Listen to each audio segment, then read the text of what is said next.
നല്ല മൊരിഞ്ഞ പൊറോട്ട ബീഫ്.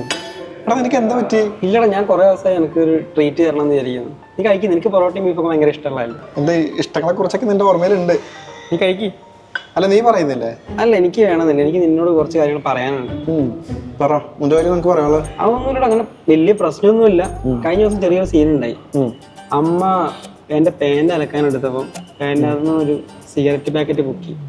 എടാ അതൊക്കെ നോക്കിയും കണ്ടും ചെയ്യണ്ടാ. ഇല്ല, ഞാനത് ഹാൻഡിൽ ചെയ്തു, സേഫാണ്, കുഴപ്പമൊന്നുമില്ല. അങ്ങനെ ഒരു പേര് ഞാൻ നിന്റെ പേര് പറഞ്ഞു. എന്റെ പേരാ?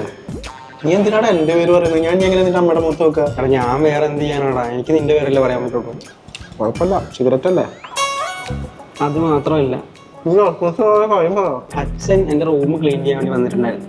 എന്നിട്ട് റൂമൊക്കെ ക്ലീൻ ചെയ്ത് ഇറങ്ങാൻ നേരത്ത് പുള്ളിക്ക് ഒരു പൊതി കിട്ടി. എന്ത് പൊതി? പൊതിയിൽ നമുക്ക് ഊഹിക്കാലോ, അതന്നെ. എന്നിട്ട് പുള്ളി അത് ആരതാന്ന് ചോദിച്ചു. നിന്റെ അല്ലേന്ന് ചോദിച്ചു.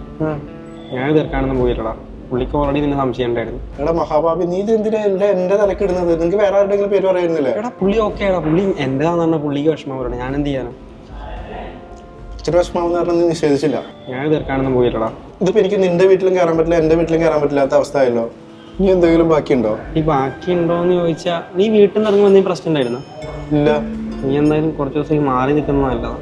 എൻ്റെ അച്ഛനും കുറച്ച് ഫ്രണ്ട്സും നിന്റെ വീട്ടിലേക്ക് പോയിട്ടുണ്ട്. നീ കുറച്ച് ദിവസം നീ വെള്ളം കുടി. നീ ടെൻഷനാവല്ലേ, പേടിക്കണ്ട, കുറച്ച് ദിവസം വീട്ടിൽ നിന്ന് മാറി നിന്നാൽ മതി. ഇത്രയും വലിയ മഹാഭാബി എന്റെ തലയിലിട്ടിട്ടാണോ നീ എനിക്ക് പൊറോട്ട ബീഫ് ഫ്രൈ മേടിച്ചത്? എടാ നീ ഫുഡിന്റെ കാര്യം ടെൻഷൻ അടിക്കണ്ട, ഫുഡിന്റെ പൈസ ഞാൻ കൊടുത്തോളാം, വേറെ സീനൊന്നുമില്ല, ഞാൻ കൊടുത്തോളാം. എടാ നീ ഇന്നാ മെല്ലെ ഇരുന്ന് കഴിക്കും, ഞാൻ മെല്ലെ സ്കൂട്ടാവട്ടെ. കാരണം ഞാനിപ്പോ നിന്റെ കൂടെ ഇരിക്കുന്ന കണ്ട നാട്ടിൽ നിനക്ക് ഓൾറെഡി ചീത്തപ്പേരാണ്, എനിക്ക് കൂടെ ചീത്തപ്പേരാവും. മെല്ലെ ഇരുന്ന് കഴിച്ചിട്ട് വന്നാൽ മതി. നമുക്കൊരു ദിവസം ഇതൊക്കെ ഒന്ന് സെറ്റായിട്ട് ഒന്ന് ഇരുന്ന് കൂടാം. ഓക്കെ, നീ കഴിക്കി, എൻ്റെ സാവധാനത്തിൽ കഴിച്ചാൽ മതി. തേങ്ങാക്കൊത്തൊക്കെ ഉണ്ട്, വെള്ളം കുടിക്കാൻ ഒന്നും വിചാരിക്കില്ല കേട്ടോ. ഓക്കെ.